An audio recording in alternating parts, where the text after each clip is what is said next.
Welcome to Tenor Tech, where I solve the problems you didn't even know you had. You begin by powering down and isolating the machine. This prevents shorts and corrupting firmware. Once off, unplug the charger and any USB devices, and remove the battery if the model allows it so there is no residual power. Next, ground yourself with a wrist strap or brief contact with the metal chassis to avoid electrostatic damage. Then, remove the screws from the service panel and lift the cover carefully. You need direct access to the Wi-Fi card and antenna connectors to proceed safely.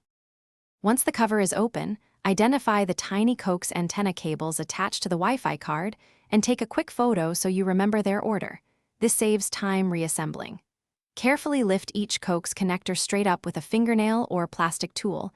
Do not twist or pull sideways because those pins are fragile. After that, remove the single retaining screw holding the M2 or mini PCIe card. Then tilt the card out at a shallow angle and slide it free of the slot. Keep screws safe. With the card removed, inspect the contacts and slot for dirt or bent pins. Clean gently if needed and store the card in an anti-static bag.